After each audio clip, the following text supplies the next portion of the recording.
dia, pessoal. Boa noite para quem estiver vendo de noite. Eu, particularmente, estou gravando de noite. Acabei de voltar do último trabalho que eu tinha para fazer no ano de 2005 para trazer esse outro deck da coleção Decks dos Heróis Lendários. Dessa vez o deck que eu pensei especialmente para mim, que é muito parecido, aliás, com a virtuosa que é a arte dessa primeira carta, mas não é dela. Mas sim o deck de Nordic, um deck que me fascina muito e que tem cartas bem interessantes para se jogar, tá? Com um extra focado em invocação link de monstros que fazem comparativo com os deuses egípcios, né? Mas tendo toda uma mecânica de invocação única. Então espero que vocês gostem do vídeo. Meu último vídeo foi sobre o deck de Phantom Nightmare, que é um deck que eu peguei junto nessa coleção, pensando especialmente na minha namorada, na pessoa que eu mais amo nesse mundo. Também vamos ter um review mais pra frente do deck do 5DS, né, dos decks lendários 5DS. Mas esse vai ser mais pra frente, é totalmente focado na minha namorada, que ela amou tanto o Dragão da Rosa quanto a Asa Negra. E a gente vai fazer os 3 unboxings tranquilo. E vai ser só um pouquinho mais pra frente. Espero que tenham um pouco de paciência para lidar com isso. Bom, vamos lá primeiro ver as 5 cartas brilhantes que vem nesse deck, né? Cartas ultra raras. A primeira é a que está na embalagem, a Gullveig do Ascendente Nórdico. Carta bonita, Link 1, e que cara, faz um contraste muito louco com as cartas de extra deck de deck nórdico, tá? Os Aesir, a Besta Guardia do Santuário, os Dragões Maléficos. Essa carta não tem nada a ver com nenhum deles. Na estética, pelo menos, ela ajuda a invocação, mas caramba, é bem diferente. Deixar ela aqui separadinha, né? Como eu fiz no outro vídeo também.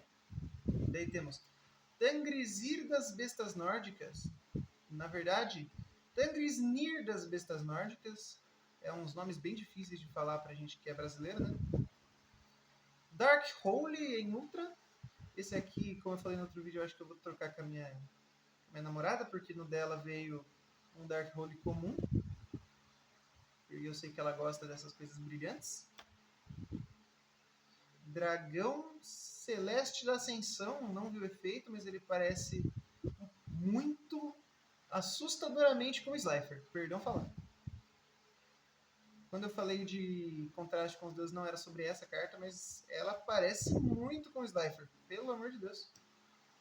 E Dragão Coral, que é uma carta que é simples, efeito direto ao ponto, mas efetivo, né? Você descarta uma carta quando ele está em campo, você destrói uma carta do oponente, uma vez por turno, né? Dá pra você brincar bastante, dá pra você se divertir com essa carta. E ela é bem genérica, né? Ela só pede um regulador, nível 6 no total. Se tiver um deck que proteja monstro tipo água, né? Ou monstro tipo dragão, ele agradece, né? Porque ele também não tem nenhum efeito de defesa, mas quando ele é destruído, quando ele foi invocado sincron, você compra uma carta. Então, daí temos um Tangrisnir das Bestas Nórdicas normal, né? Essa cabra muito louca. Tangrisjord das Bestas Nórdicas, 2 dele, bem legal também. Gamir das Bestas Nórdicas, olha que carta linda, cara, parece um lobo-guará. Goldex das Bestas Nórdicas, um cavalinho, pocotó, 2 dele. Daí começa, essas aqui são as Bestas Nórdicas, que são as cartas principais da invocação do Thor, né? Mais pra frente vocês vão ver. Daí temos Diverg do Alfar Nórdico, 2 dele. Ele faz invocação, né, quando ele entra. Lidiosalf do Alfar Nórdico, 2 dele. Também faz invocação quando entra. Svaltarf do Altar Nórdico. Ele adiciona a carta de cemitério para a mão quando ele entra. E Mara do Alfar Nórdico, que é uma carta que funciona para fazer da mão, né? Você faz sincro da mão. Essa carta é muito roubada. Eu acho que deveria ter mais de uma dela para rodar bem esse deck, tá? E os monstros Alfar Nórdicos são esses que eu acabei de mostrar. Eles são os principais pela invocação do Loki. Bem legal. Daí a gente tem Mimir do Ascendente Nórdico. Valkyria do Ascendente Nórdico, Vanadis do Ascendente Nórdico e Tyr dos Campeões Nórdicos. Os ascendentes e campeões nórdicos são os principais pela invocação de Odin, que são os 3 deuses esses. Esses são os monstros do deck, aliás, bem legais, todos com a temática de Nordic, né, que eles chamam as cartas. E agora são as cartas de apoio e no fim o extra deck, pra gente dar uma conferida, né? Vamos ver se a gente consegue algo legal aqui. As luzes nórdicas, carta de campo, bem legal. Impede que monstros nórdicos sejam destruídos em batalha. Mas se ele for destruído, leva todo mundo junto. Parece muito efeito da Luz Verdadeira ou da Alma Eterna, que são cartas de Mago Negro e Dragão Branco, né? Que vários deles têm esse efeito de você protege pra caramba a sua carta, mas quando ela sair, você morreu. Acabou isso. É bem chato esse tipo de carta pra mim. Ele tira um pouco do gosto de jogar, cara. Bem pra falar a verdade. Porque eu não acho graça em você ter uma carta que simplesmente dela deixar o campo, você vai perder todas as outras. Então você vai ter um alvo muito simples, né? Claro, você tem coisas para proteger, você tem como tentar negar, fazer migração, mas eu não sou muito fã desse tipo de carta, não. Pra mim, dá uma fraqueza muito grande pelo que ela oferece. Relíquia Nórdica Draupnir, olha que legal, um bracinho com a corneta crachada, parece. 2 dele. Marcha para Ragnarok, legal. E daí vem 3 cartas que eu achei muito legais, porque são cartas que eu gostaria de ter já faz um bom tempo. E elas são bem icônicas, bem legais, e tem uns efeitos que podem não ser os melhores hoje em dia, mas em algum momento eles já foram extremamente fortes e davam uma certa dor de cabeça para o oponente lidar com eles. Que são o Cálice Proibido para negação de efeito, a Lança Proibida para tirar o efeito de outras magias, armadilha de bicho, e o Vestido Proibido, que é para proteger seus bichos de efeito de card. Essas 3 cartas em combinação são bem legais, olha. Cálice, a lança e o vestido. Eles aumentam algum atributo, mas ao mesmo tempo eles vão fazer o seu bicho perder em algum ponto, ou o bicho do oponente perder. E isso que era o chato deles. Por exemplo, usar um Forbidden Chalice, né, o Cálice Proibido, para simplesmente você fazer o bicho do seu oponente não ter feito. Ou fazer uma lança para efeitos de magia não pegar nele, um vestido para ele não ser destruído, às vezes é interessante, mesmo que não pareça. E enfim. O Monster Reborn, eu vi que vem bastante Monster Reborn nessa coleção, aliás. Se tiver um outro ali, vai ser bem legal, vai ser bem. Porra. É uma carta que é gostosinha de jogar, né? Ela vem. Pode encaixar fácil, porque ela não tem um requisito específico. Legalzinho.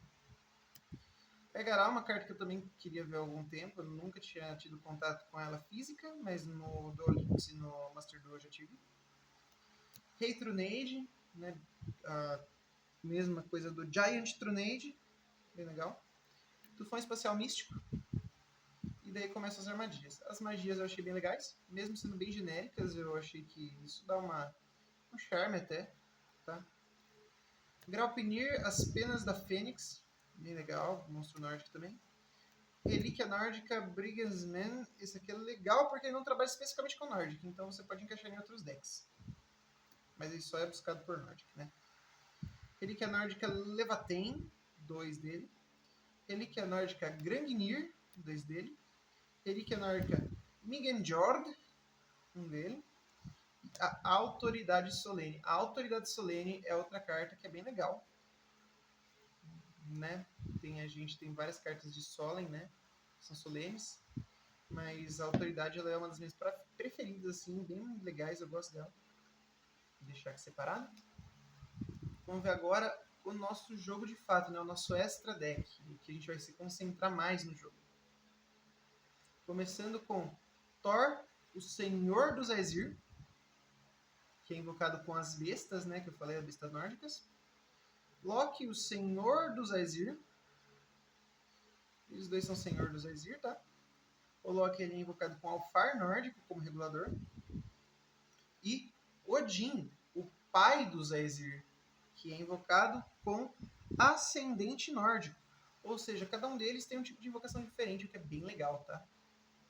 A gente tem Também nível 10, precisando de só 2 monstros dessa vez, o que você pode dar uma brincada ali.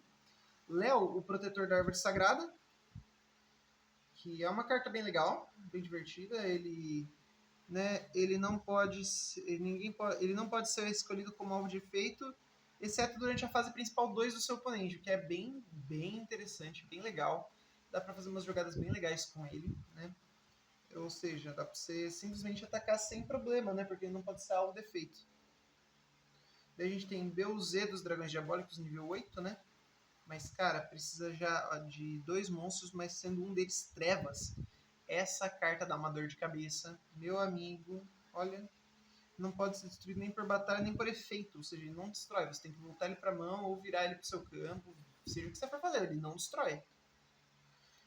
E Beuzeus do Dragão Diabólico, que é outra carta, assim, esse já precisa de 2, né? De 2 monstros no regulador e um regulador que seja Trevas especificamente. Ou seja, ele é fácil de fazer com Alfar nórdico também, tá?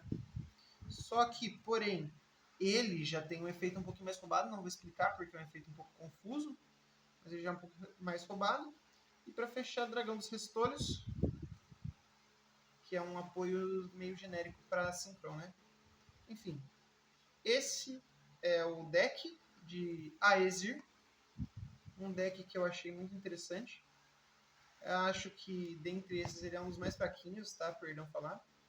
Porque o deck de Phantom Knight ele envelheceu bem, ele tem bastante suporte hoje em dia, dá pra você montar um deck legal. O deck de herói do destino, toda vez que lança uma carta genérica herói, entra a carta para herói do destino. E também herói extra entra, cartas de herói genérico, herói mascarado, entra tudo nesse deck. Então ele acaba que ele tem uma cooperação com o deck de herói elemental, né? Tanto que algumas cartas dele são do deck de herói elemental. Por outro lado, o deck nórdico eu vejo que ele não teve muita evolução. Ele é um deck que é mais genérico as condições dele. Você está focando em 3 monstros específicos, né? 4 se você contar ela, mas ela é fácil, né? Você não está mirando nela, você só vai invocar ela fácil. E você está mirando em 3 monstros muito específicos para fazer seu trabalho, cara. Ou seja, os Aesir aqui, né? Eles são muito legais, mas é isso o deck. Eles não têm tanto desenvoltura, eles são uma linha reta. Cara, eu achei esse deck legal pra quem quer se divertir, fazer um farfã, assim, pegar os 3. Eu acho que esse aqui também vai se divertir. Mas eu acho que ele vai ficar muito atrás em qualquer outro deck competitivo. Até decks farfã vão passar bem na frente dele. Porque é um arquétipo muito limitado. Bom, é isso. Se você gostou, não esquece de passar para ver a minha review do Phantom Knight, que é bem legal, né? De PK. E muito obrigado. Até mais.